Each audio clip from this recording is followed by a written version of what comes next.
Bienvenidos alumnos a la clase del material de trabajo autónomo del pseudocódigo. Lo que vamos a ver hoy nos va a permitir como logros identificar los elementos de un pseudocódigo, reconocer cuáles son las partes de un pseudocódigo y lo más importante, expresar algoritmos utilizando pseudocódigos. Para esto vamos a seguir el siguiente orden. Vamos a ver primero un concepto de lo que es el pseudocódigo, cuáles son las partes que componen un pseudocódigo, cómo es la entrada y salida de datos en un pseudocódigo, cómo se representa, que es algo muy importante, la asignación de valores en variables y constantes para su almacenamiento en memoria, y cuáles son los operadores que me van a permitir obtener resultados mediante operaciones durante la ejecución del pseudocódigo. Vamos a comenzar por el concepto. El pseudocódigo es llamado falso lenguaje. Se le llama falso lenguaje porque es un lenguaje que no es un lenguaje humano y tampoco es un lenguaje específicamente de programación. Es un lenguaje que está en el intermedio de ambos. Por eso es su nombre falso lenguaje. No llega a ser ni humano ni de programación exactamente. Lo siguiente es que me permite representar un algoritmo. Y esto es muy importante porque es la diferencia entre el lenguaje descriptivo y el pseudocódigo. En este caso yo voy a representar un algoritmo, pero para que sea específicamente traducido a un lenguaje de programación y luego pueda ser ejecutado por una computadora.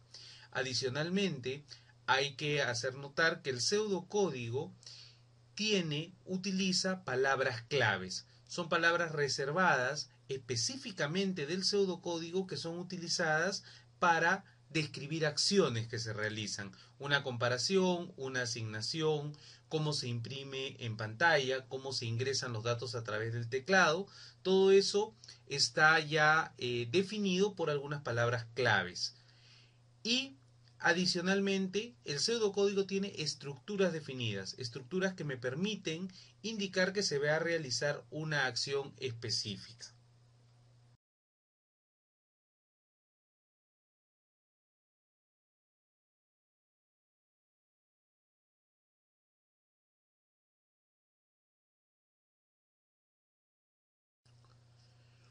Una duda que suele surgir en este punto y que es totalmente normal es que con tantos términos, algoritmos, pseudocódigo, lenguaje descriptivo, puede haber algún tipo de confusión. Por lo tanto, vamos a intentar explicarlo de la mejor manera posible para no tener esa confusión. Nosotros hemos hablado de algoritmos, esta serie de pasos ordenados que me permiten desarrollar un proceso. ¿Sí? Llevar a cabo un proceso. Estos algoritmos van a ser descritos en diferentes formas según quién los vaya a ejecutar. Hemos visto el lenguaje descriptivo que está específicamente creado para ser ejecutado por personas. Ahora estamos viendo el pseudocódigo que está específicamente creado para describir algoritmos que van a ser traducidos a un lenguaje de programación y finalmente ejecutados por un computador. Y hay muchas formas más de expresar algoritmos. Tenemos diagramas de flujo, tenemos diagramas NS, tenemos una serie de formas de expresar algoritmos. Lo importante es tener en cuenta que tanto el lenguaje descriptivo como el pseudocódigo, como el diagrama de flujo y como otras formas más, todas son formas de expresar algoritmos. ¿De qué depende la que elijamos? De quién va a ejecutar ese algoritmo. Muy bien, y teniendo eso en cuenta, vamos a tomar ahora cuáles son las partes de estos pseudocódigos. Vamos a tener el inicio y fin, la asignación, la entrada de datos, la salida de datos, las instrucciones y los símbolos y operadores. Vamos a comenzar con el tema del inicio y fin. Todos sabemos que en todo hay un inicio y hay un fin. ¿Sí? Eso es inevitable. En el pseudocódigo debemos lograr expresar lo mismo. Y para eso tenemos dos términos, inicio y fin. Inicio indicará que a partir de ese punto comienza el proceso representado en el pseudocódigo y la palabra fin me permitirá determinar que ese es el cierre del proceso representado en el pseudocódigo. Ahora vamos a ver el tema de la asignación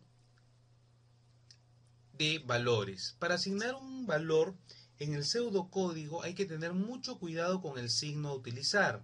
Nosotros en las matemáticas solemos usar el signo igual. En este punto, los pseudocódigos tienen una diferencia, y es que en este caso utiliza la flecha para asignar. Con esta nomenclatura yo le estoy diciendo que el valor de 16 se está asignando a la variable edad, es decir, edad va a almacenar el valor de 16. El uso de la flecha es muy importante. ¿Qué es lo que pasa si es que utilizo el signo de igual para asignar? El problema es que el pseudocódigo no va a ser comprensible y esto nos va a llevar a una situación bastante dificultosa, lo cual no es recomendable. Por lo tanto, hay que recordar que el signo correcto para la asignación es la flecha, ningún otro, ¿sí? No el igual, porque el igual me lleva a situaciones complicadas. Entonces es muy importante recordar el uso de la flecha. Ahora vamos a ver el tema de los operadores. Los operadores existen en diversos tipos. Tenemos aritméticos, lógicos, agrupación, relación y los métodos. Algunos de ellos te van a parecer bastante comunes, puesto que seguramente los hemos usado sobre todo en las cuestiones matemáticas. Tenemos la suma, la resta, el producto, que utiliza en lugar de la X que solemos usar en las matemáticas el símbolo de asterisco, la división, que es esta línea oblicua llamada el slash, la potencia, que es este pequeño, le llaman algunos sombrerito, ¿no? Es una tilde circunflexa, y tenemos algunos operadores que son creados específicamente para el pseudocódigo, como el cociente y el residuo, que son las operaciones que representan a la división y al residuo, pero de divisiones enteras, es decir, sin punto decimal. Esto lo vamos a ahondar en los ejemplos, lo vamos a tratar con mucho mayor profundidad. Lo importante aquí es que conozcamos cuáles son los operadores matemáticos aritméticos que vamos a utilizar. Los operadores lógicos, el y, o y el no, la negación, también van a ser utilizados y esa es su representación. Vamos a ver después cuáles son sus tablas de verdad. El operador de agrupación, que son los paréntesis, nos van a permitir agrupar operaciones para diferentes necesidades que tengamos al momento de operar. De igual manera vamos a ver los operadores de relación, que van desde el mayor, mayor igual, menor, menor igual, igual y diferente. Especial atención hay que tomar en el diferente, que en el caso del pseudocódigo es el símbolo de menor y mayor contrapuestos. Finalmente, los operadores que pueden resultar extraños o novedosos son los métodos. De ellos vamos a hablar mucho más profundamente a lo largo de los ejercicios.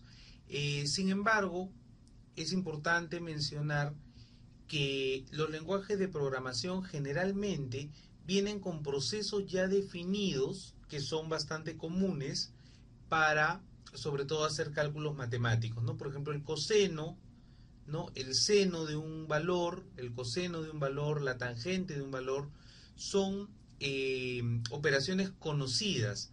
Por lo tanto, ya existen como métodos, ¿no? Tienen un proceso que me va a dar un resultado. Como son conocidos, los vamos a poder usar con su nombre. Y eso lo vamos a ir viendo a lo largo de los ejercicios.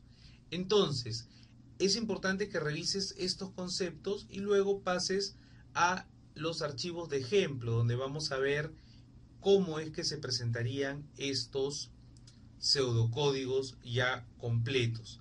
Recordando siempre el tema del inicio-fin para delimitar nuestro pseudocódigo, el tema de la asignación utilizando la flecha, que es muy importante, el tema de los operadores, cuáles son los operadores que nos parecen conocidos, y los novedosos. Hay que tomar mucho cuidado con su uso. Y finalmente, revisar todos estos conceptos y desarrollar los ejercicios. Cualquier duda la puedes poner en el foro. Recuerda que es un tema nuevo, así que es muy importante que practiques mucho esta parte.